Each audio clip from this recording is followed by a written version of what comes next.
GeekInsider presents Geek Speak with Matthew Harris and Meredith Lachlan. We cover entertainment, news, and tech with special guest appearances. So sit back and enjoy as we geek out together right now.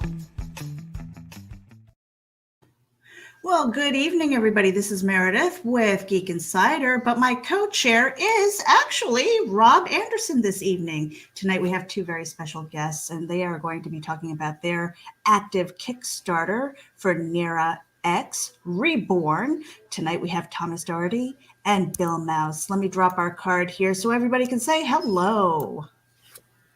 Hello. Oh, and we've got an extra person in the room. Hello, Mr. Jax. Well, let me pop you up on the big screen here. We're going to start with Thomas here, and that way you can kind of introduce yourself and say hello. There you go. Screen's all yours. Oh, wow. Jeez, I'm really big now. I'm Tom Doherty. I am the editor-in-chief and publisher of Committed Comics. I've been doing it for way too long at this point. Yeah, and I'm also the one running the Kickstarter and doing all the crazy stuff and making sure Bill and all the other creative minds involved get their stuff done. Yeah, he's the whip. I've been a comic book fan pretty much my entire life, and so it's like got into publishing comics because I was not happy with what was in the industry, and everyone said, "Well, can you do better?" And I was like, "Yeah," and then me and my friend Alex, we were stupid enough to actually try to prove it.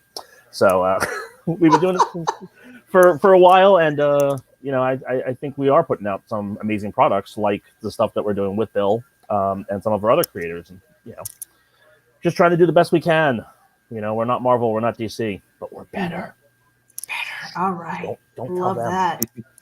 Let me put Bill up here. Hi, Bill. Now I'm big. All right. My name is Bill Maus. I am a 30-plus veteran of the comic book industry, and now I'm drawing this Kickstarter with Tom. What else? What else can I tell you? I'm much better at conversation. I'm very bad at cold opens. I spend 99% of my time in a small studio drawing in a cave. So to bring me out into the sunlight. The artistic troll, everybody comes up and says, hello.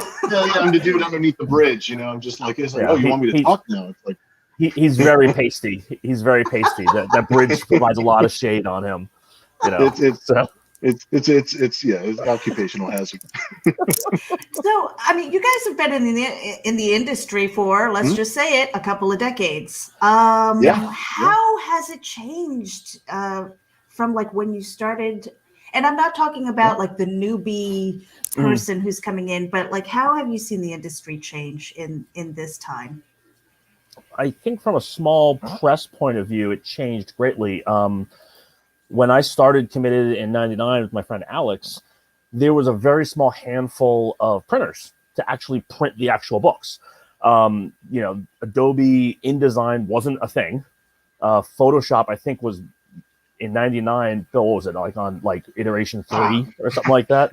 Oh, dude, it was still on stone tablets compared to what it is now. We take for granted where it's at right now. So Yeah, and so that was like some of the biggest challenges and changes is it wasn't accessible to everybody, and now that it actually is, it's one of those kind of things that like I think that's been a great helping element in the industry, but at the same time it's also been a hindrance, very similar to how it works with music too, is that once kind of labels didn't dictate everything that was going on, you had way more creative energies, but at the same time you had way more stuff that was unfocused and provided a lot of noise, which kind of made it harder for some of the other guys to stand out. Yeah, I think we're living through the biggest change right now that I've seen in quite a long time. It's a very imperfect storm of things that have happened between the world melting, between the slow motion apocalypse that we're slowly getting through. It's created a niche for independent comics, and it's created a niche for creators like us. Bigger companies are scaling back, and there's a lot of things happening, political correctness wise, that sort of thing, that bigger companies have to deal with because they speak to such a large audience that they have to deal with those things. And it's creating this little pocket universe for us to actually grow. And I've been busier than ever this past year, which is weird. I was really thinking that because of COVID and all the other things that are happening right now, politically, blah, blah, blah, all this stuff. I was just like, wow, well, comics is going to be at the bottom of everybody's list. I'm thinking like milk, eggs, and toilet paper are going to be, and getting a job and getting, this, trying to keep, things level. But escapism and people appreciating independent comic book art and the types of artwork that you can't really get from one of the larger companies that have to, again, they speak to a certain audience and they have to do things a certain way. They just can't draw whatever they feel like drawing because it's Tuesday. And that's a freedom that we tend to have. Yeah. I mean, we can also, smaller press, we can shift gears quicker than a lot of guys, on a dime. As you're talking about something that for people like me, that it's just one creator working on one book, it's like you're buying my signature, you're buying whatever it is that I'm doing. Thanks, Tom. What? Oh, hi. As opposed to like a book that's speaking to making a social statement or making a huge political statement or making, it's a construct. It is very big. There's a lot of moving parts. But there's lots of things. We've lived through a lot of things. I started in 91 with Eclipse Comics. And that was at a time when if you weren't the guy that was taking your portfolio to a comic book convention to get reviewed by somebody who was actually at the company, you were just not going to,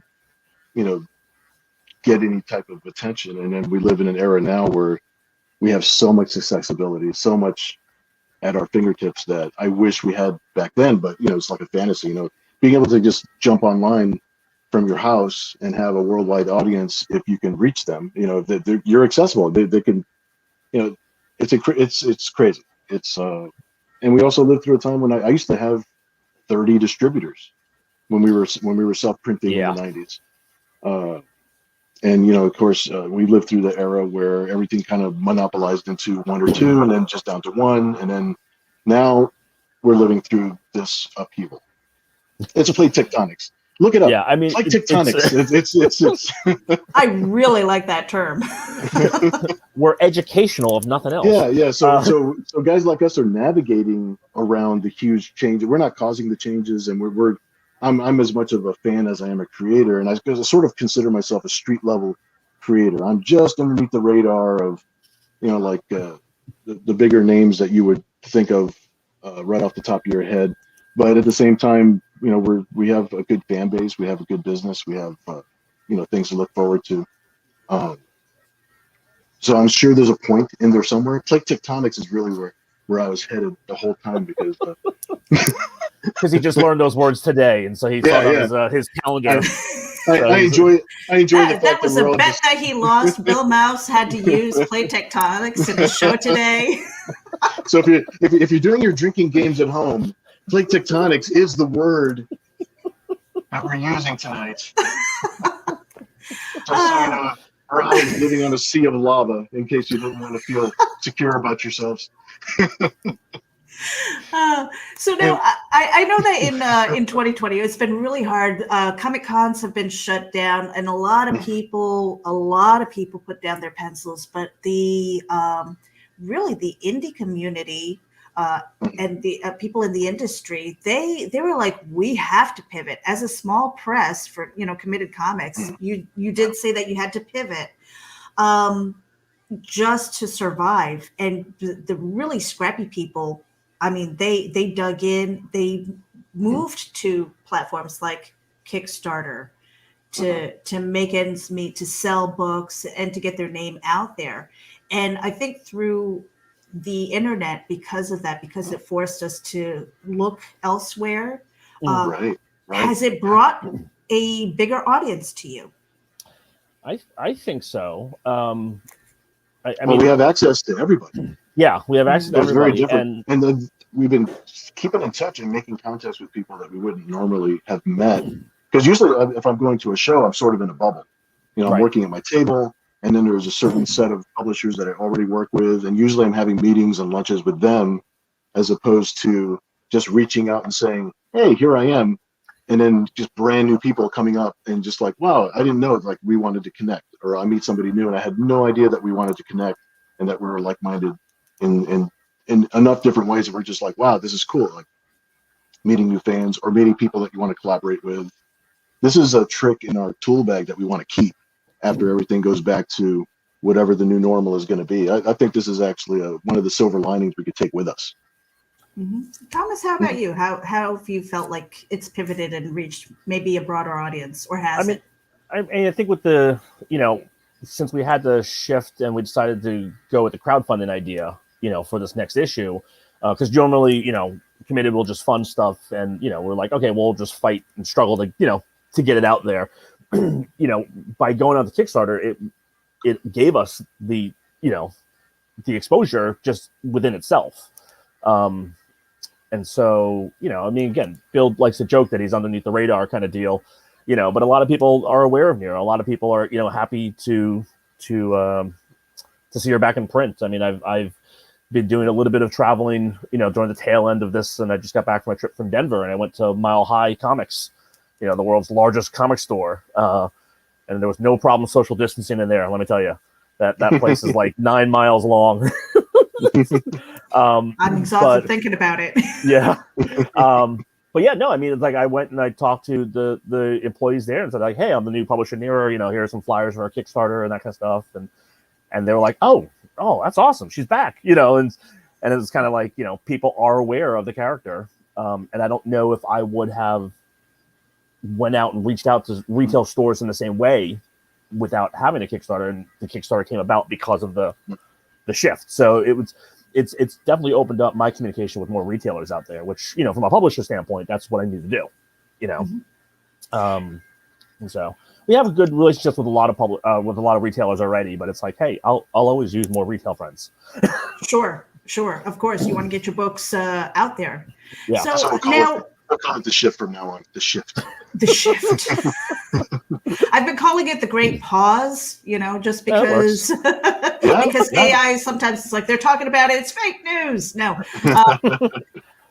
I guess what I wanted to ask then is when the world opens up again and things feel like it's back to normal versus the new normal, do you think that this is something that you would keep as far as in your toolbox to be available more online, doing things like this, maybe building up your YouTube channels and things like that? Oh, yeah.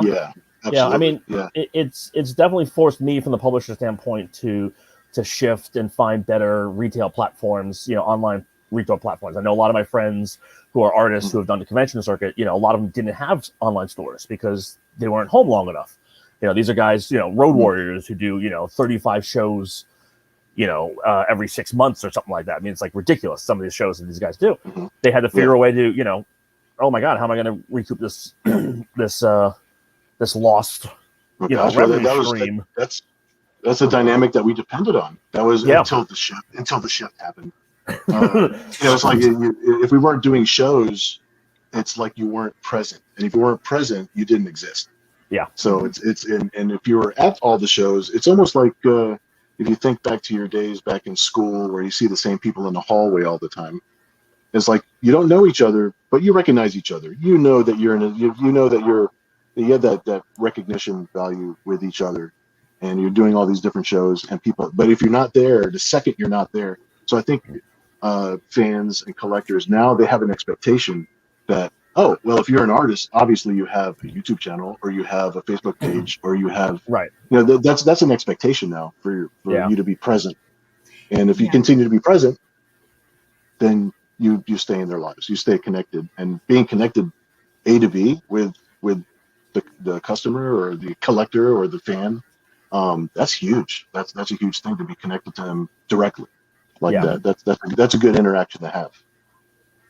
I would say also one of the other challenges with being accessible is when do you say I'm too accessible? How do you carve that back without taking anybody off. And I think that's something that people are going to be struggling That's hard. with as things open up. Yeah, because we won't have the same amount of time to dedicate to X, Y, and Z. Right. You know, like And it's a case by case basis too. It's like there's some people want to live a semi-public life where it's just like, but then there's some people there's some artists that are really comfortable saying it's like, oh yeah, you know, I busted my foot and here I am. I'm not finishing my deadline because I'm at the ER. And they're taking video at the ER, and that's Here's part my of their lunch. Yeah, exactly. And depending on their relationship with their fan base and how they talk to them, that might be completely acceptable. Whereas somebody else might be like, "Stay off my yard." Like, I'm totally yours if I'm in this space, but if I'm in this space, you know, that's my private space. You know, so everybody has to define that for themselves. Yeah, but that's also a good thing about at least the online scenario is that you can literally turn off that messenger, or you can walk away from your computer, you know, so then you're not accessible to that level. I mean, at least for Committed, you know, after the whole world opens back up and everything like that, I mean, you know, I've never taken digital submissions from people who I haven't already worked with or have some kind of relationship with. So, you know, artists who are looking to get in the industry or people who are pitching their books and stuff like that, I always tell them, you got to mail it in to me, you know? And so in that respect, I've been getting hit with a whole lot more online submissions from people. But in that respect, that's the one way that I'll be able to have that balance and that shift still is that, you know, since I never changed that, I know some publishers, you know, changed it because they're just like, hey, you know, just send us an email and we'll take a look at stuff. And I'm like, I still live by the motto. It's an old school motto, but it's like, if you don't have enough faith to put a $1.99 stamp on your product, then why should I look at it? I mean, it sounds kind of mean to say it that way. I think you just aged yourself, though. It's like, what do you mean? What is this snail mail you think you speak of? You could have at least said forever stamp. You put a price on it. Now you really dated yourself. The what did you do, Tom? Look, if you can't tie it to the raven's foot and send it off to me, I mean, you know, what am I going to do with it? You know, smoke signals, raven. Whatever. Yeah. I got my scroll submissions in this week. I have to review them. Well, that would actually get my attention if someone sent me a submission on scrolls, that's for sure. Yeah. It'd be like, oh, very creative. Okay, I think I can work with you. Yeah. Well, we're going to take a little bit of a break and we'll be right back. If you are just tuning in, we have Thomas Doherty. Is it Doherty or Doherty? It's either. Yeah, all right. Depends on how Irish you are, you know. Well, Lochran, you know. Yeah, well, there you go. And Bill Maus will be right back. Check it out. MobileEdge.com has award-winning products with innovative features and contemporary, edgy designs that empower you to look sharp and travel smart with your mobile tech.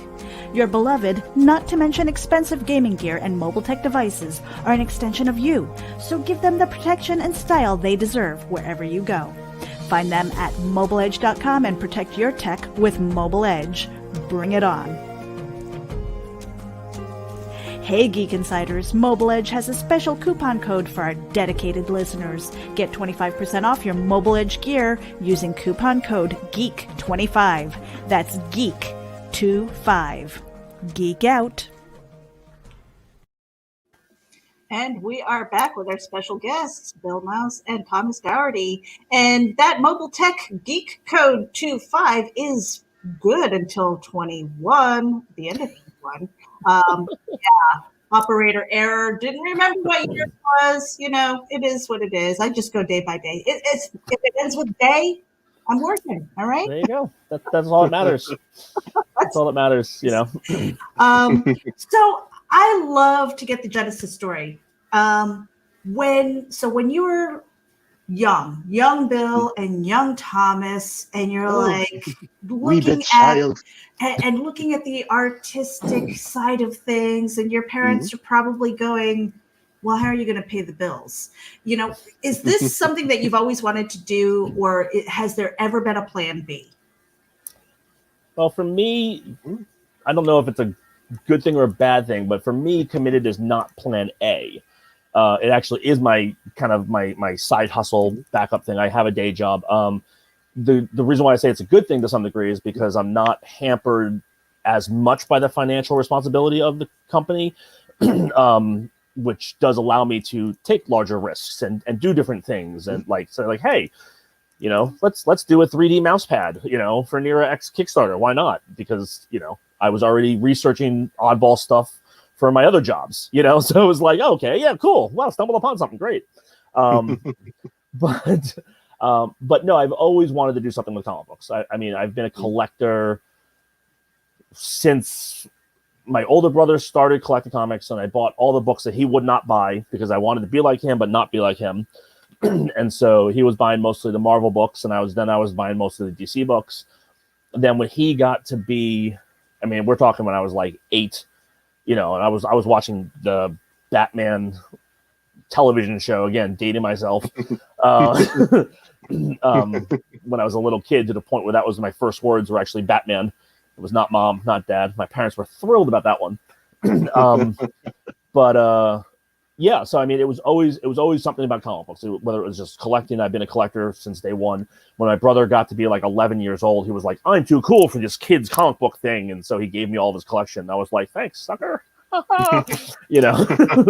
And but yeah, I was just basically I the reason why I started Committed is because of the fact that I was unhappy with the comic book industry. And I had so many friends who were already in the comic book industry and working in the industry and different facets of it. And I knew a lot of the different retailers. And I was already, you know, this is also in like, you know, mid 90s. I was already dealing with a whole bunch of mail order companies, you know, way before the internet started and stuff like that. And I was getting comic books via mail, and I was traveling out of state to shows. And I went to my first San Diego in 92. You know, went to my first Comic-Con in 92, and I grew up in New York, thankfully, so I had a ton of comic book conventions at my disposal. I had been to the Marvel offices numerous times, the Valiant offices. I never got to DC's office, sadly. I don't know why. I think it was mostly because, you know, they were too corporate, you know. But yeah, so I mean, it just got around to the point where I was just like, I need to be doing something in comic books because I know too many people. So it was either start a publishing company, own a comic book store. And I was like, what can I waste more money on? I'm going to go into publishing. So, yeah. So see, that's funny. That was my first San Diego. It was 92. Oh, was it? Yeah? Yeah. That was my first San Diego con. Oh, that was my first one. That's why we were destined to work together. That's right. That was my first one as a fan, actually. The circle is complete. Yeah. Well, Bill, how about you, young Bill? Was comic books always in the realm of possibilities? Was that like the only thing you ever wanted to do, or? Yeah, it's kind of the only thing. It's the only thing I'm qualified to do. I was the kid in school that was always getting in trouble for drawing instead of doing what I was supposed to be doing. I was that guy. That's how I made friends. That was my social construct. That's when I went to go see Star Wars and it first came out. I'm immediately drawing all the characters when I got home. I think if I think back, I think the first things I used to pick up from a Navy exchange when my mom used to drag me to the base, to the naval base, as a little kid, was picking up like Spider-Man's and Crack magazines. And John Severin's work, because he was doing parodies of like Knight Rider and Battlestar Galactica and all the stuff I used to watch that was part of my lineup. So his artwork became like the inspiration for me to draw sequential artwork. Mm-hmm. And that's what pushed me forward. And of course, you know, all the typical inspirations that people usually bring up in the 80s and 90s for comics. But it's Crack magazine and old Spider-Man comic books were my beginning as far as my interest in comic books and stuff. But I was always drawing. It was always plan A, B, and C. If I could somehow find my way in there. I moved to San Diego in 1990. My dad had gotten transferred there, and I just got out of college. I just got out of community college. So since I was moving away from all my friends and everybody that I knew, that's when I made that decision to whatever job I was going to get, it was just going to be art related somehow. Like that, I was going to, since I didn't have anything else holding me down or holding me back, and no bills because I'm young and it's awesome. So I worked at an animation studio. I worked on Attack of the Killer Tomatoes for Saturday morning TV. Oh my God, I love that. I worked at SeaWorld. I drew caricatures at SeaWorld for like 3 years. I worked at the San Diego Zoo for a couple of years drawing caricatures, airbrushing T-shirts. And then of course, doing monkey. Yeah, doing what I got to do. Working my street corner, It's like, but I met a friend of mine. His name is Bob Hannon, and he's actually responsible for my career in comics. He used to tell me all the time. We drew caricatures together at SeaWorld. That's what we were doing. And he used to mention to me all the time. It's like, oh, I know people in comics. And I'm just like, so why are you here? It's like, so what are you doing? Oh, I know an editor. I know this. I know that. And I was just like this. I kept on nudging him to prove it. And one day he showed up at work, and it's just like, oh God, I got a gig. I got a book. And I'm just like, see, I told you could do it. I was just happy for him, and he got into it. So I was just like, just to give me the feeling of, see, I know it's possible. I know that you can get out there and you can make it happen if that's the thing you wanted. It turns out that the deadline for that book was way too soon. So he couldn't do it all by himself. So I ended up penciling that book. He was the inker. Don Chin was the writer. And Don Chin and we later did Parody Press together for about 10 years. And then we self-published Entity Comics for a few years after that too. So that's like that's a decade of my life just because of that one, me nudging him in the ribs at SeaWorld to go get a job. Wow. So that's the way that worked out. And Don, it's funny because all of my core group from the 90s were all getting back together again and doing different things thanks to Kickstarter and Indiegogo. There's an X-Farce. X-Farce was the book for Eclipse. That was my first paying gig. I think we sold somewhere in the neighborhood of like 80,000 copies, I think. And so he's reprinting and doing a bunch of new material for his Kickstarter called X-Farce Reloaded on Indiegogo. So, and we're doing some more parodies on Indiegogo through that. I've got, of course, this campaign going on right now with Nira X, which was our Entity Comics, flagship title at the time, which actually was a spinoff of the first book that I did for Entity Comics, was a Zen Intergalactic Ninja. And that's a book that is by Steve Stern and Dan Cody. And that's going to be a Kickstarter later on in the year too. Zen is actually at First Comics, but that was Nira X's first appearance was in Zen Intergalactic Ninja. So all these guys from the 90s were all getting back together again and reconnecting, and it's so cool. It almost makes you feel young again, but knowing maybe a little bit more wisdom on top, sprinkled on top. Maybe I can't ride a bike as fast, but but it's exciting. Yeah, it's exciting, and a lot of it has to do with just the imperfect storm that's happening over the last year or so. That's kind of like bringing us all together in different ways for different reasons, and it's very exciting. Yeah, but yeah, comics. To answer your question at the very beginning of this answer, yes, comics was always at the core of what I was going to do. I don't think there was a plan B. I mean, I tried working at Pep Boys for about 5 years. I know very little about cars. This was a friend of mine was a manager at Pep Boys right when I became a single parent and I needed rescuing. So I needed a steady paycheck for a few minutes. So as soon as I got my 5-year pin from Pep Boys and telling people I don't know what an oil change is, I was out of there. Well, yeah, I mean, you were drawing comics the whole time. Just I needed to be a little bit more responsive because comics, the industry is a roller coaster. I'll do super well for a few months and then not so well for a few months. It's there's an ebb and flow to working as a freelancer. So yeah, and so much that art was your first choice that you drilled that into your offspring. I didn't try to. My daughter is 23 and now she's coloring graphic novels for a company called Storyboard. I used to, when I would go off to work or I'd go off to the studio, I would always draw her something like a dolphin or something cute, like a unicorn or something like that. And I'd give it to her so that she could color it so I could see what it looked like when I got back. I had no idea I was training her. It's part of the sweatshop. It's called indoctrinating, Bill. It's called indoctrinating. Apparently. I tried to talk her out of it. You can only do this if you really love it. Because thank God you didn't, because her cover is outselling yours, Ooh, it is, and sounds like some competition. And it should. She's the 2.0. She's supposed to be the better version in every way. So, I'm like the Honda Civic, and she's like the Type R with the spoiler and the cool mufflers. So that's nothing about cars, you liar. The competition, the competitive person is like, oh, damn it, I'm going to take her down.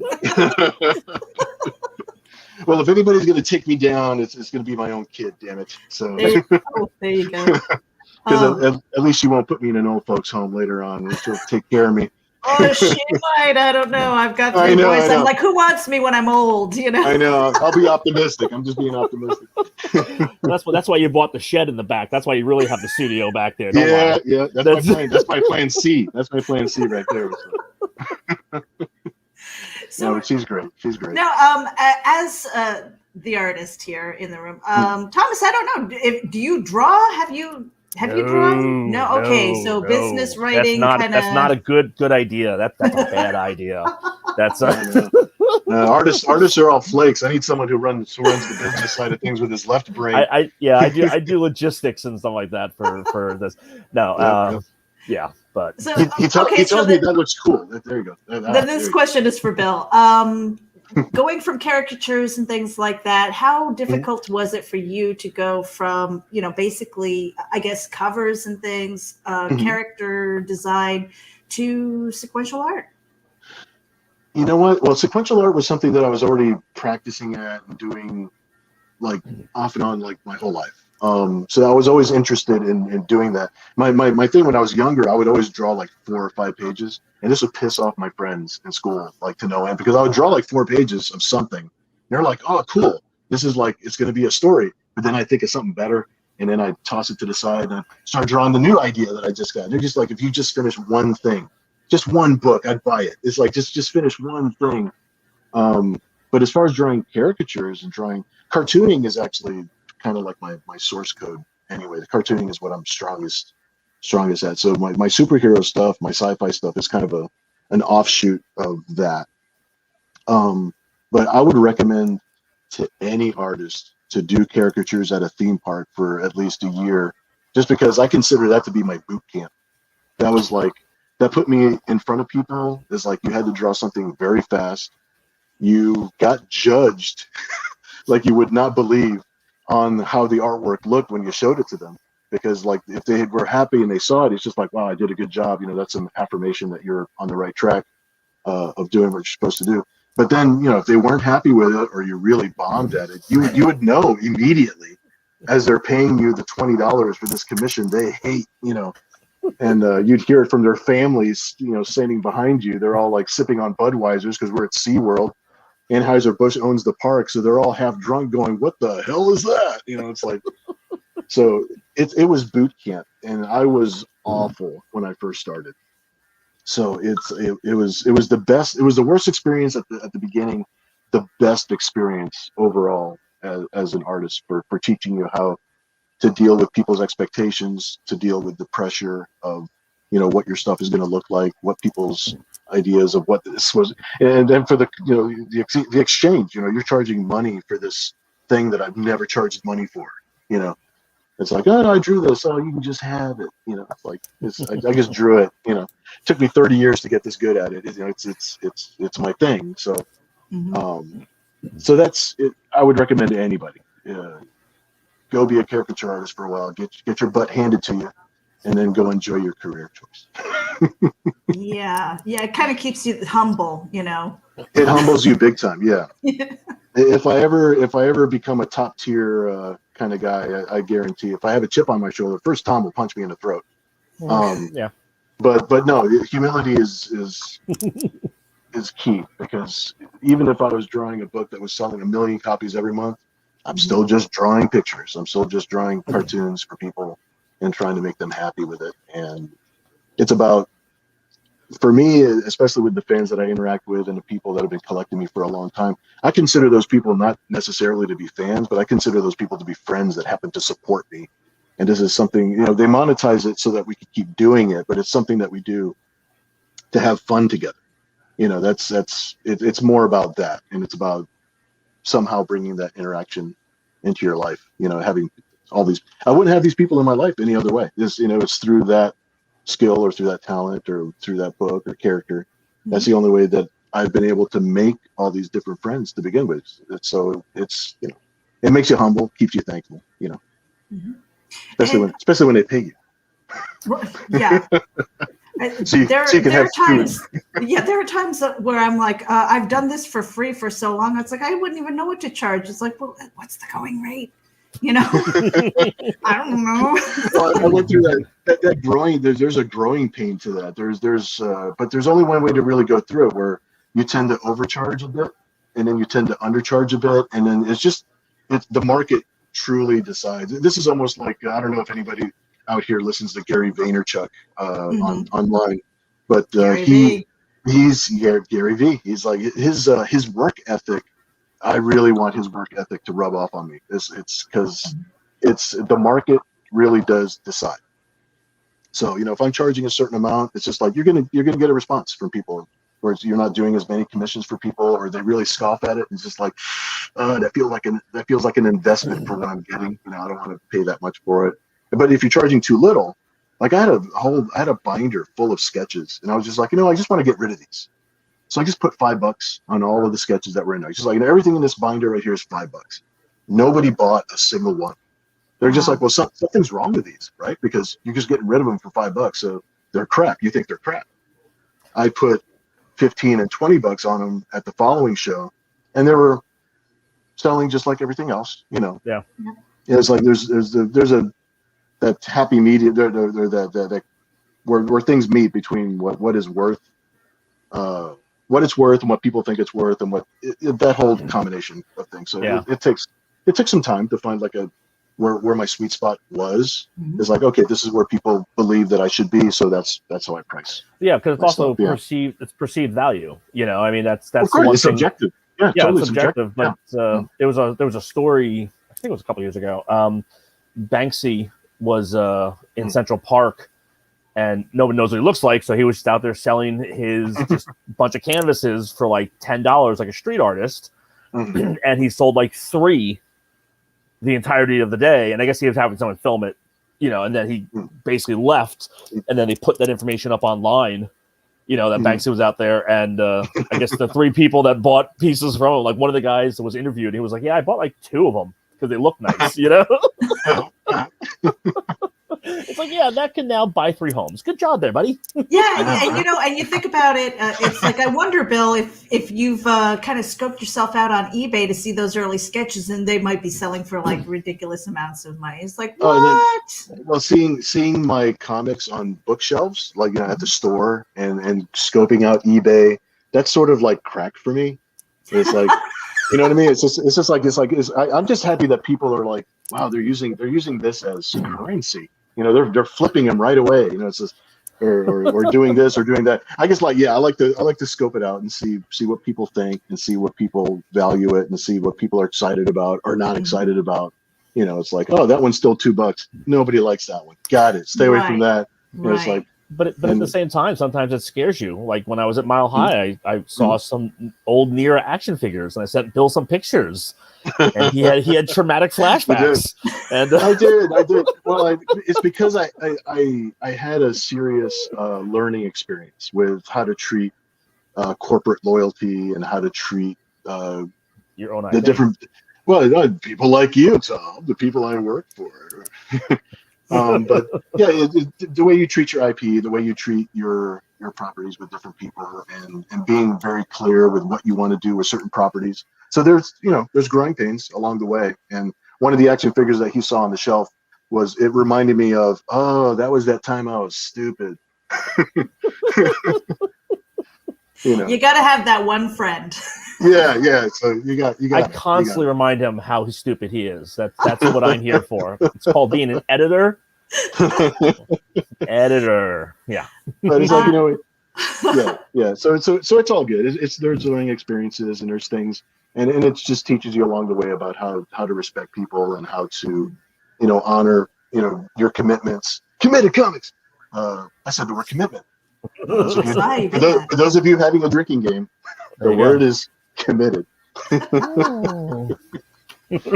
So there's lots of things you learn along the way that mature. Yeah. A little bit of maturity goes a long way when you're drawing funny books. So. Yeah, it's true. I mean, I know that for me getting into this year to really dive in and get past these learning curves. Like there's a long way to go. I mean, I just feel like I'm scratching the surface as far as the creative process, communicating with people, trying to get artwork, collaborating with everybody. Sure. I did want to bring this over to Thomas with Committed Comics. Mm-hmm. Now, you've been around for a while, so that really speaks to longevity. Yeah. Mm-hmm. What were some of the mistakes that you made at the beginning when you were putting together Committed Comics? So I made a lot of mistakes, and mostly it was putting too much stock in the wrong people. And again, some of these people who I've started Committed Comics with, some of the artists and the creators, stuff like that, I'm still friends with. Like, they're still great people. We still interact a lot, and we still have work together. But there was a couple people that it was nothing against their character. They just didn't have the full follow through tenacity, the full, again, commitment. They weren't fully committed, to the idea. And so, and again, it's just that you're going to run into that regardless. Like, I'm sure when you're going out and trying to find artists for your projects, Meredith, it's like, you go through 3 or 4. The only problem is that I was going through these people while I was putting financials in front / also behind them. And so I was losing some money here and there with each non-produced product. And sadly, there were some that let me down that I was like, wow, that was surprising. Like these, I worked with some people who had some credits in the industry already, and that's when I learned that it's like, oh, okay, no, that's why they're not consistently working in the industry, is because they can't meet the deadline. And so so that was the hardest learning curve for me. But at the same time, I was on a mission to give creators the opportunity to break into the industry, and that means I'm working with a whole bunch of amateurs. So that also means that I'm setting myself up for a whole lot of pain, just by default. Me and Alex, my business partner Alex, we started Committed with the idea of merging, industry veterans with new talents. Our first book, Committed Comics Presents Threads, it was 3 separate creative teams who have never really worked in comics before, all working together, with a cover by the legendary Dick Ayers. And so it was like, again, people in the comic book industry, it was like grabbing their attention with Dick Ayers' cover, to introduce them to a whole bunch of people who they'd never heard of and never seen. Ironically and thankfully, some of those people have gone on to be comic book superstars, which did help in the early days, because as they went and got additional jobs, I was like, oh, I do know what I'm doing. I was able to spot their talents way before they knew they had their talent. Confirmation. Yeah. And so, we ended up working with, Dustin Weaver, who's, he just redesigned Spider-Man's costume from Marvel, and he just did a whole bunch of series of Batman black and whites, and he has his own book over at Image. He had, in that first book, Threads, that was his first published sequential work. He had only done 2 pinups to that point. And then in the second issue of Threads, we worked with Camilla D'Erico, who she's like pop culture everywhere now. She's worked with, Neil Gaiman, she's worked with Mark Miller, she's done stuff for Stan Lee, she, like all over the place, and she, is an incredibly talented artist. And but again, that in the early days it was rough. Putting too much push behind a cart with no wheels. Yeah, so you're either behind it trying to push, or you're pulling and stuff like that, and eventually it's just like, oh yeah, it has some momentum, and again, it speaks to your longevity. The stick-to-itiveness of navigating those tectonic plates. That's what I did there. Thank you. I mean, my mom would call it stubborn, but we can call it tenacity. It's really hard because artists typically are totally right-brained people, and to get somebody who's the certain talent level that you're looking for, or somebody that you're able to work with, to get somebody who has that work ethic, or like an actual work ethic, that's difficult. It's very difficult. So it takes somebody with a left brain and a whip sometimes. Tom reminds me constantly, it's like, hey, remember we're doing these 3 things, right? These 4 things. Because as soon as I start writing and I start getting into my story for whatever, I get into that little bubble, and I'm just like, oh yeah, on the 15th we're supposed to do this, or on the 20th we're supposed to do that. So it keeps me straight on the little logistical side. But yeah, it's artists are right-brained people, so it takes a little bit more effort for somebody like me to even have a work ethic, other than the fear of not making your bills, and not being able to do the things that you need to do. But right-brained people huge motivator. Yeah, creatives are that's one of the reasons that people have a hard time with creatives, and it's not speaking badly, like you said, towards anybody's character, but it's just the way that our brains work. Yeah. And because of that, they can also create amazing, incredible things. There's a couple guys or gals who I worked with who, they didn't produce, but what they did give me at the time was so mind blowing. There's a series that at one point in time we were supposed to be working on, and the artwork was just unbelievably gorgeous, and it was, and the story was intricate and interesting. And I was like, if I could literally get this thing finished, we would be, selling movie rights and toy lines and the whole 9 yards. But yeah, that's why somebody like me needs somebody like Tom, because I can't sit down. Like, I can sort of manage my own Facebook page. I could sort of manage my own YouTube page, and YouTube channel. I could sort of keep up with that part, but without somebody you need all four wheels on the cart to really move it forward. It's like, oh, I draw as good as I draw. That's fine, but it's not going to go anywhere unless I have somebody who's actually taking the 18 hours that I took to draw this. I need somebody who's going to take 18 hours to like wheel it off to a store and put it in front of people's faces so that they see it. And do the sales pitch and do the footwork and do the networking and that's the other half. And there's only 24 hours in a day to do all this stuff. So you do need to have some kind of structure and support, even when you're doing the book just by yourself. Like a lot of independent guys like me, we're sitting down and drawing and writing and lettering and coloring our own stuff, which is great. I like to be the George Lucas of my own little spot. But you got to have help if you want to monetize it. Yeah, you're George Lucas, and I'm 20th Century Fox. That's how it works. Yeah, I like it. Now, Rob, I see you back on screen. Do you have any questions, or how am I doing? Doing okay. All right. See, he's just pretty over there. We just like arm candy. I'm not taking off my shirt, Meredith. Not again. No. I know. We had a Nipplegate incident. It was a whole thing, Whoa. So 2020. You see what happens? You see what happens? I know, yeah. Off the rails. Getting back over here, we are talking about Nira X, and I do want to bring up your Kickstarter here. Let me just get my share screen going. Now this. So now I wasn't sure because I saw Nira X and I was like, "Is that 10? What is that?" It's just an X. It's just an X. Yeah. It's pronounced X. Yeah, I'm not like the iPhone confusing people. It's just like, is it the iPhone 10 or is it the iPhone X?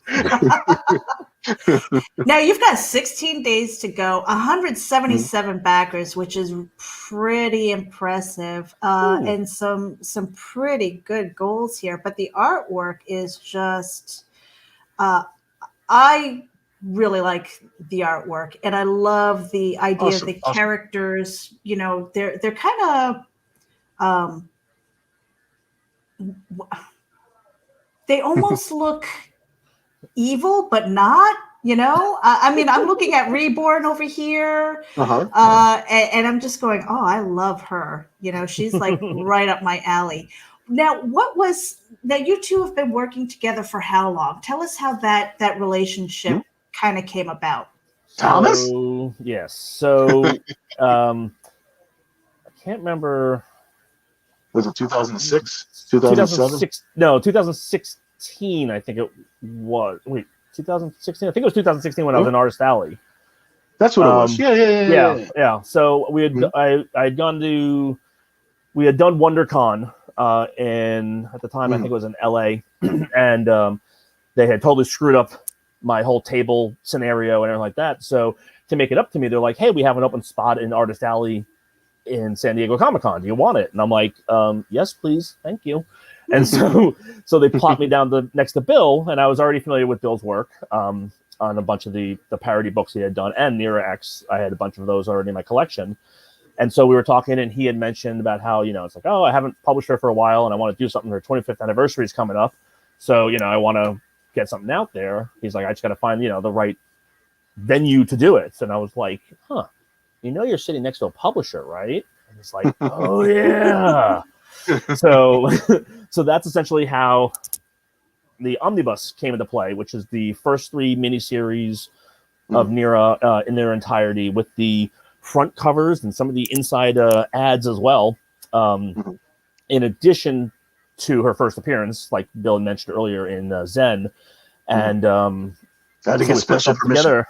Yes, we had it's actually, I think, the second time it's been reprinted or something like that. I believe so. Yeah.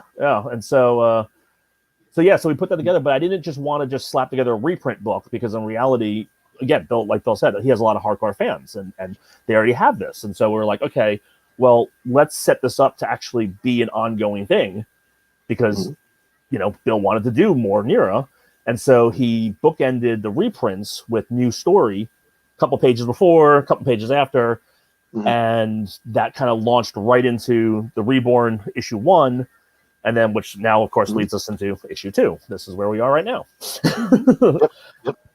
And so, all the reprint material in the middle of the omnibus. Well, we call it the Essentials collection, because really the omnibus would have the omnibus would be this thick. It's like 50 issues of stuff or whatever. It can be volume 1 of an omnibus.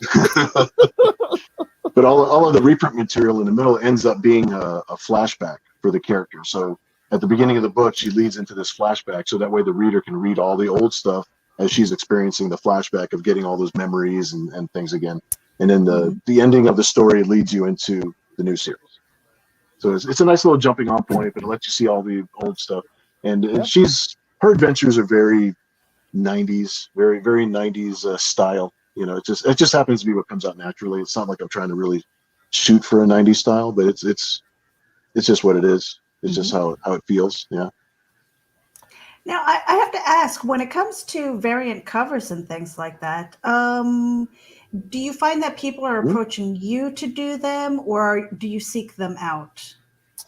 For the most part, that's one of the things that's the publisher that I'm doing. So I sought out a lot of things. I had, again, I know a lot of artists in the industry. I have a lot of connections, and so there are some people I went after, with the intent of like, hey, this is the person I want to get to do this. And then there were some that literally just kind of fell into my lap, like Mog Park.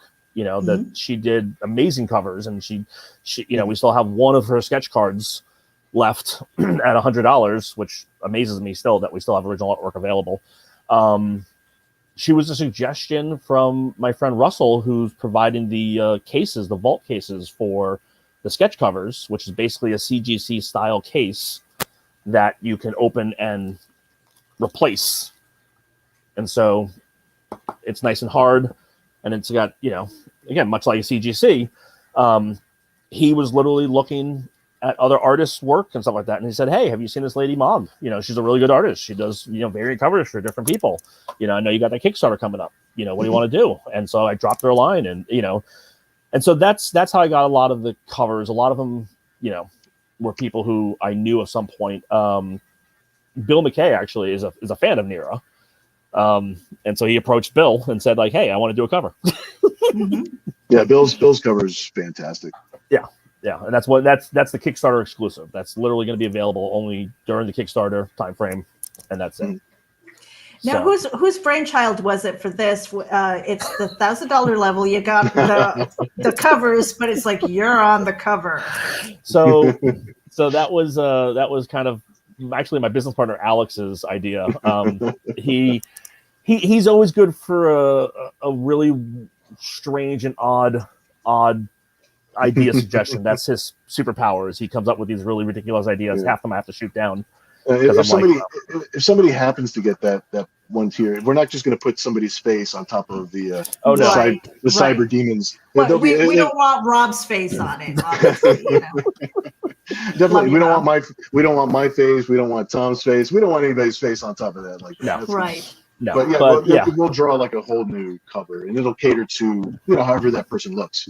Obviously. So yeah, and basically it was just a cool idea to kind of do it. And it was just kind of almost a silly idea. It was just like, how can we get some, more tiers on there? I don't know. Let's, throw a fan, because I constantly see stuff where it's like, hey, get yourself drawn into the book. You could be a supporting character, and it's like, the person's not going to be a main character. The person's not going to be front and center because, you then have to pay likeness rights and you have to do all this other stuff. And, so it's like, it's kind of a one and done scenario. And I was always thinking about that. And I'm like, well, I don't know if I want to kick X amount of money to be a one and done in a background panel, and that's it. Something on an original piece of cover art that seems more. And it seems like fun. It seems like fun to do. So yeah, I did something. I did something similar to that with the book that I just did previous to this Kickstarter. We had a previous Kickstarter. I did a crossover with a book with Fivefinity Productions. They do a book called Zombies versus Cheerleaders. And so it's just Nira X in this story in which, we go ahead and fit in zombies and cheerleaders. It's a fun story. It's not a very serious story, but there was a 2-page spread where there's a comic shop in Iowa, in Cedar Falls, that it's kind of like a home away from home, these guys. So I fit in as many people as I could from the comic shop into this 2-page spread where all these zombies are coming out.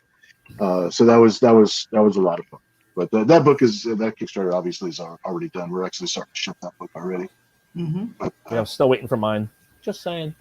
Just started. And I recognize the last name on this one, Cat Mouse. Cat Mouse, yeah. Yep. Gorgeous cover. So I can see why why the competition is fierce as far as these covers. Yeah, her stuff is amazing. She's really grown so much as an artist, and she's. You would think that she would just be copying like whatever style or whatever tricks of the trade I'm trying to kind of like push on her. But she like a typical parent-child relationship. She rejects my style, but she's definitely loves art. Being an artist is definitely in her DNA. Which I've tried to talk her out of it. Like I said, it's a hard life. As far as trying to live the life of a freelance artist. But she has her own distinct style. She has her own completely different types of influences and things that she loves, and which is fantastic. I love that she has her own complete identity. Totally. The way she draws and paints, I'm learning from her now. I'm learning stuff from her. I'm just like, I never would have thought to do it like that. And she looks at me like, you're dumb. Right. You should have saw like, this. wait a minute, I started with pencils and inks, and you're coming out of the gate with digital. All right, come on. Yeah. She's got a hoverboard, and I started with a wagon. So right. You're like, have you even seen an eraser? Do you know what that does? Whiteout is my best friend. I know. Yeah, so she's fantastic. I love her to death. So. Well, let me ask you this, Bill. When it comes to the creative process, I mean, did you always feel like it was your own style, or when did you ever have that moment? It was like, this is my style. This is my signature now. I think the time in an artist's life that they come to realize that emerges over time. When I was younger, I thought it was my own style. But looking back at it, I was just like, oh man, I was really trying to copy this artist, and I was taking little bits and pieces from all the artists that I love, and I was mashing them together, trying to make my own thing, and trying to make it as cool as I can make it look. But I could really pick apart a lot of my art from the old days, and it's just like, wow, I was really trying to copy this guy, or I was trying to copy this guy, which is good. That's how you learn. Even as a fine artist.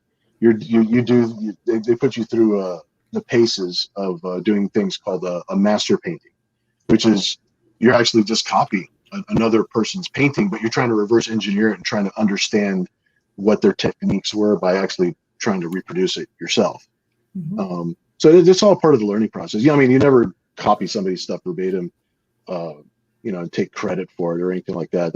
That would be stepping over some serious lines. But Sure. Luckily for me, I'm unable to even like like somebody like Arthur Adams. He's a big influence on me, or J. Scott Campbell, those guys, Todd McFarlane.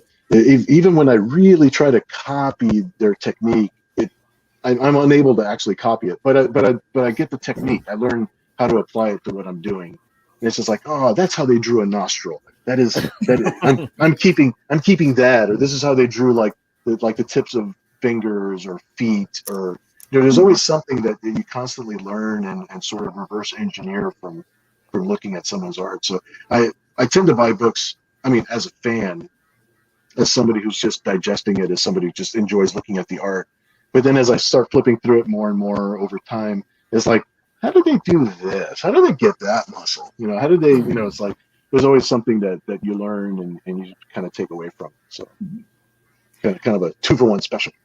Well, gentlemen, we are at the 1 hour mark. And I wanted to thank you so much for being part of the conversation here over at Geek Speak. For anybody who's tuning in, Nira X Reborn is going on right now on Kickstarter. 177 backers, 16 days to go. Let's hit some of those stretch goals. I mean, like blast through them. Let's blast through this. That would be awesome. I think I want your daughter's cover. Sorry, Belle. I encourage you to support my daughter. You're awesome for doing so. It's like maybe I got the wrong mouse on this show. Right. Yeah. I'm just kidding.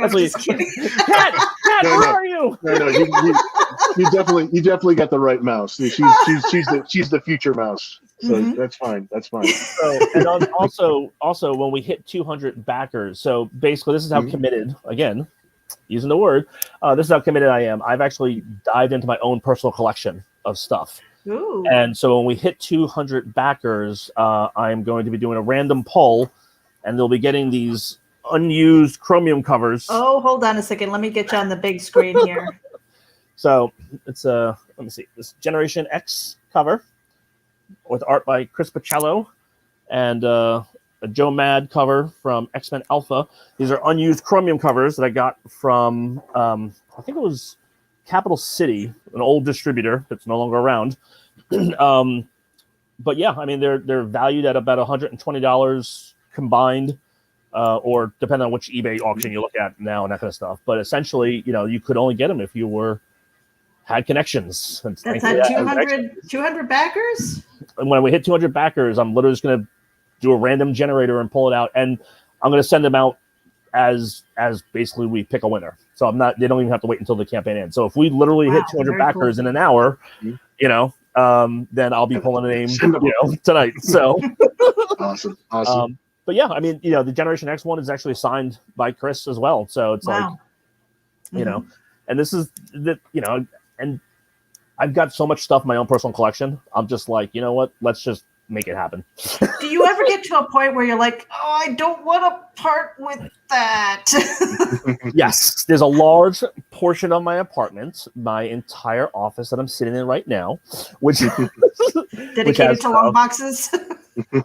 Yeah, actually, it's transitioned, and this is not a good thing in my world, but it's transitioned from comics to original art, because original art's a whole lot more expensive. But yeah, there's like 5 pieces of original art in my collection that I will never part with, that I've already told my family I will be buried with. And then I know my brother-in-law will dig up my grave and and those are my Jack Kirby artwork stuff that I have from him. We're gonna sign your coffin. Yeah, pretty much. And then there's a couple of comics, but yeah, I mean, most of my collection, again, like we were talking about beforehand, I'm a giant fan to start with. So most of my collection is stuff I don't want to part with, but it's like, you know what, I want to really make this campaign as good as possible. So it's like I'm diving in. I've pulled out some more stuff. So it's like me and Bill were talking the other day for chat, and I was just kind of like, hey, I found 4 more things that if we, let's pick the next marker or figure out how we're gonna do this, or and that kind of stuff, because again, I'm a huge fan and I love this stuff, and I want to again share it with everybody. And so if that gets people excited and tells people about the Kickstarter and tells more people, it tells people that it all, goes towards the goal. It's for the children. This is definitely a grassroots campaign. It's like, yes. Word, Well, word of I mouth do- and friends and family. I do consider this after hours, so if you guys want to stay for a minute, I do have a couple of other questions. It's not Sure. necessarily Nira though, but I mean, Mhm. when it comes to saving that the original art and things, long Mhm. boxes don't cover, and sometimes we only have so much wall space. How do you save those things? So from a collector standpoint, I save them with a whole lot of top loaders and archival portfolio books. Mm-hmm. I have, I think I have 7 11 by 17 portfolio books right now, Yeah. full of Yeah, stuff. it's kind of like portfolio books, like Here, let's put you up on the big screen here. right. So Mm-hmm. I've got a Ethan. This is Ethan Van Sciver's original artwork for The Skunk. This was a self-published book that I was doing. I did 6 issues of this. It was a creator-owned book, so it's like Wow. super happy that I have an Ethan Van Sciver original and some She-Hulk original pages. But yeah, this is the best way I've found to keep the original stuff. Mm-hmm. I got it's also Corona Nira X. Yeah, Tom. Yeah, Which you can also get if you get the Ground Zero Omnibus. It's this is true. also in there. It's one of the pages in the omnibus. It's Yep. colored, so You're fast. You're fast, Wow. my friend. Yep. Which, got again, original page by Trent Kanuga. This is also From available as an Creed. add-on. Just saying.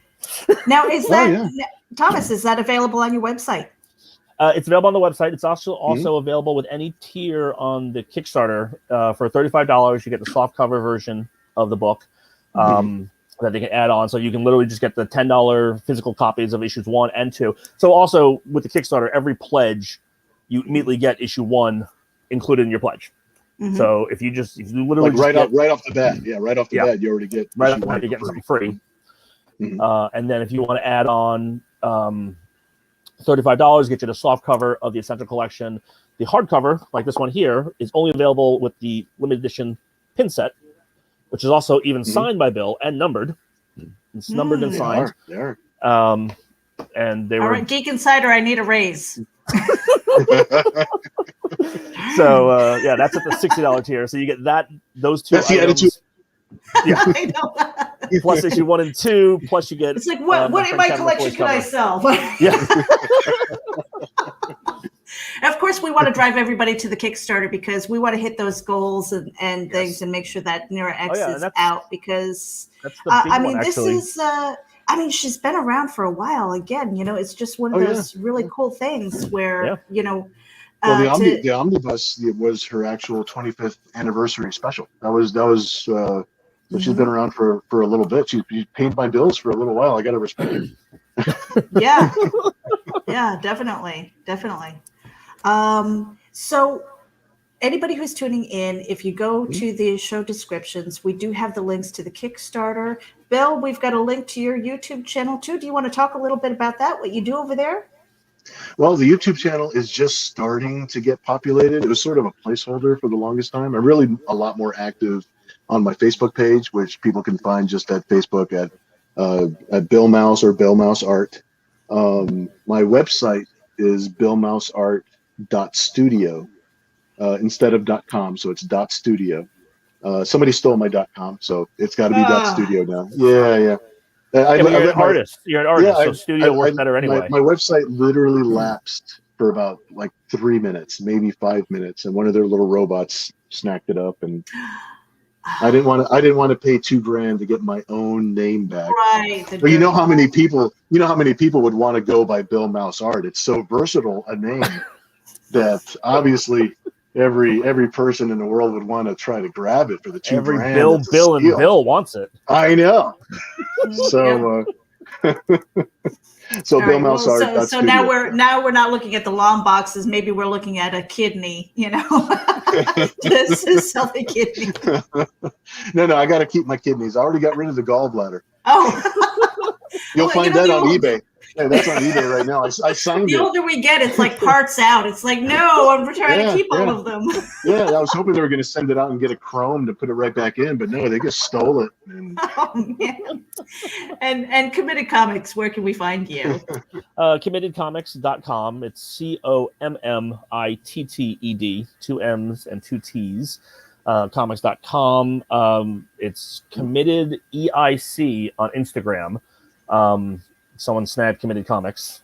I don't, again, don't know what you're going to do with them. But the worst part is that they snagged it, and they actually even have a picture of a piece of artwork from us. So it's like, but it's not us. I'm like, thanks, guys. Like, you could at least promote it too while you're at it. But I know, right? Be up to date. Committed. Yeah, it's Committed EIC is editor-in-chief because I'm the person that runs it. And then it's Committed Comics on Twitter. I mean, again, you go to committedcomics.com. It has links to everything. It has links to the Kickstarter. It has links to our online store, which I'm in the process of shifting over to a different platform. Again, this is one of those kind of things that, I needed to pivot because of the pause of the platonic plates shifting. Drink! And so, so I'm hoping to launch the new version of the store probably by this coming weekend. But yeah, I mean, committedcomics.com. It's got everything. We've got, I think, 12 different titles, I want to say. Majority of them are miniseries or graphic novels. So they're kind of, self-contained. Buy them, enjoy them. Let us know how you think of them. Nira is probably much the only ongoing series because after we finish with Reborn, whatever little strange concoction Bill has on his head, we've already got the idea for the next miniseries. So there you go. Oh, wow. It's already bubbling. I'll be allowed to talk about it after we get number 3 out. So yeah, and so that's the last thing actually I was going to say with the Kickstarter is if we hit the final stretch goal, which is 20K, which is definitely doable in my opinion. Every backer gets issue 3. Wow. So you get the entire miniseries. So if you pledge $10 and then you add on $35 for the essential add-on, and we hit 20K, you literally get everything Committed like Comics, almost 30 plus years worth of Nira history. So the more people we can get in, then everybody benefits because they're only buying technically issue 2 or whatever their tier happens to be, and they're getting issue 1 as a bonus no matter what. They're already going to get that. And then everybody would get issue 3 as a bonus. It would just be a gift, and they wouldn't have to wait until it comes out later on. They just get the whole thing as a set. So that'd be a nice little self-contained one thing in a box. Yeah, in addition with a whole bunch of other when it comes to the end of it, it's like then we're gonna watch you pulling your hair out trying to distribute all of that stuff. It's just like, it's time to fulfill. Oh my gosh. Yeah, Tom can have my haircut. Okay, that's all done. Yeah. I'm just gonna be drawing the next book. So pretty much. Tom will be shipping. No worries. Pretty much. That's again, it's like every once in a while I look and I go, what did I get myself into? Oh no. It's like Tom, just sell more books because I'll have to update my iPad in April. So right. Thanks, Apple. I know. It's all part of the plan. Yeah. Going over to your own corners and stuff. Hook yourselves out. But no, it's been a pleasure talking to you both. I really hope that you can come back when you do have issue 3. But I did. Sure. So the one question that we always ask at GeekInsider, and I almost forgot about it. So if you can bear with me, if you could go back in time and give your younger self one piece of advice, what would it be? Invest in Apple?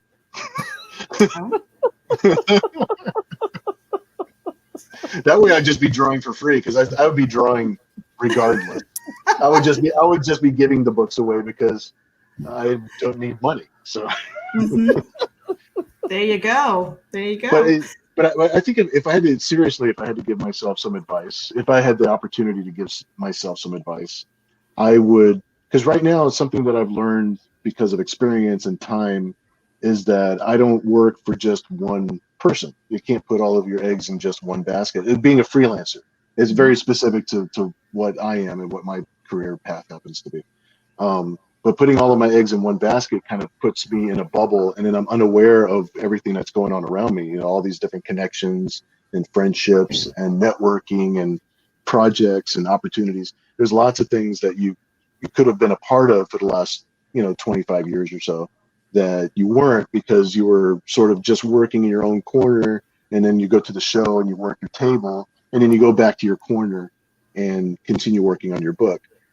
So if I could give myself some advice, it would be just to simply look up and pay attention to what's around you, and not necessarily. I mean, because a lot of contracts especially back then, were technically exclusive contracts because they wanted to keep artists in-house and not compete with yourself. But it's very similar in a sense to being an actor I was going to say the old studio makeup. The old exactly, but you know, as an actor working in different movies, working for different studios, or working in different films, you just can't pigeonhole yourself into one thing. Even though that might seem like you can't do it all at the same time. It'd be a conflict of interest. I couldn't work on like the same thing for two different people, you know, at the same time. But right now, it's actually because of the nature of the business, that the way it is right now. Working non-exclusively with companies is actually attractive because not one company could afford to pay like everything that you need just to stay in one spot anyway. And when you do branch out and do things with other people, you meet new fans, you get new fans, and then you bring those fans back with you to the person that you're working with anyway. So like we just did the Zombie versus Cheerleaders crossover. I did that with a different publisher. I do things with other people, and now all those fans that happen to like my stuff, they'll follow me where the character goes. And so her home is at Committed Comics. So every time I make new fans out there, I bring them back into the stable.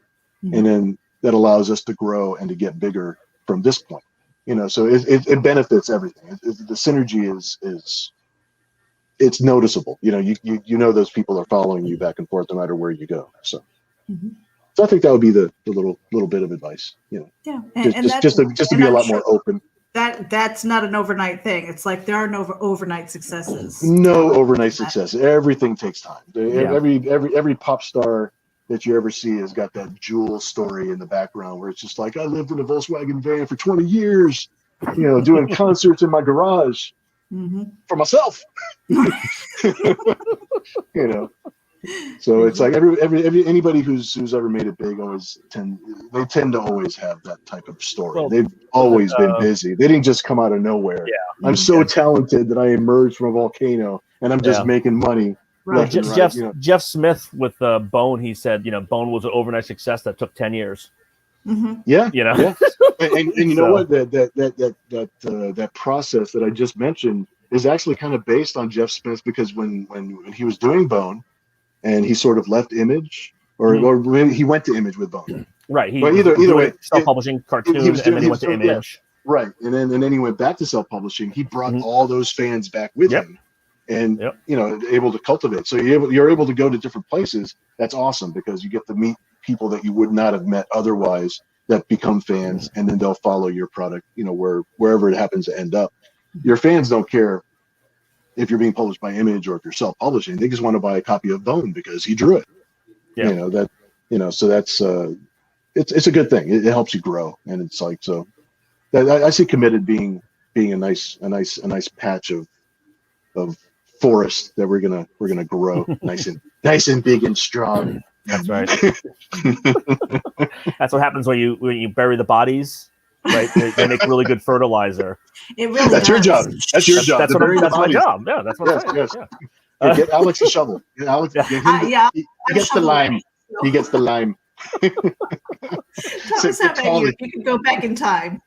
I think the one piece of advice I'd give my younger publishing self is to actually say yes more, to not dismiss things so quickly, and not saying that I've missed out on potential opportunities. You know, like, it's not like there's one particular thing where I said like no, and then that becomes Bitcoin.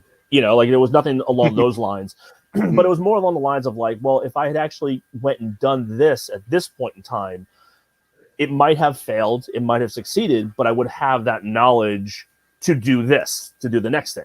And one of those things is, you know, at least that I can think of right off the bat is, you know, doing the online sales thing and the digital versions of books. You know, I'm a very old school, and I was very much against the whole digital concept and the digital revolution.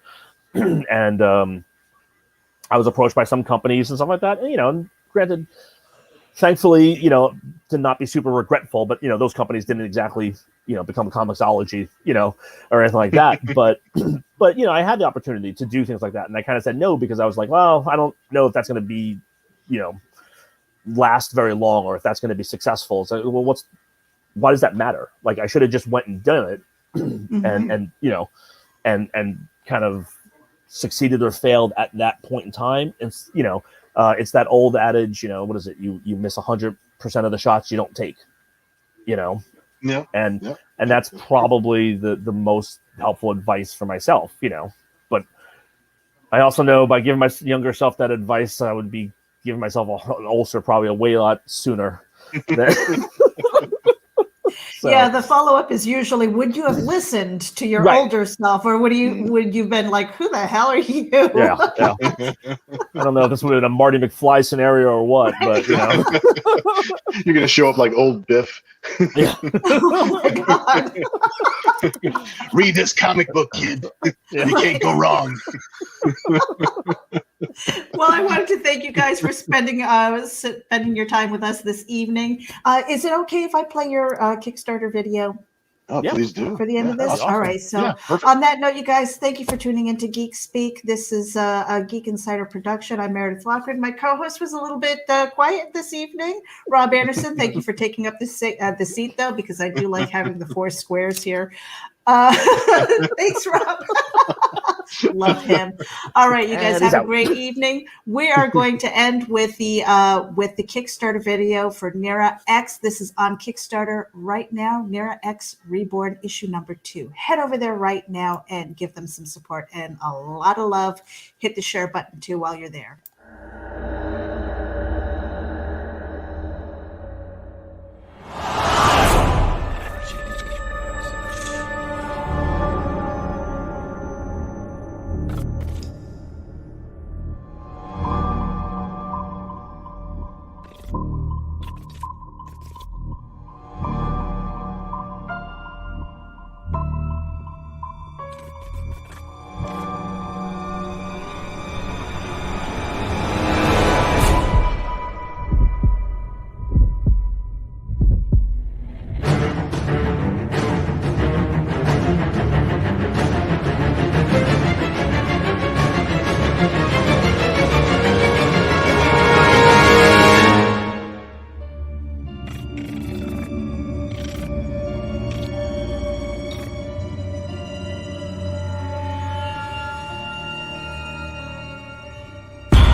At Geek Insider, we foster relationships with those in the geek sphere so we can give our audience the insider view of entertainment, tech, and more.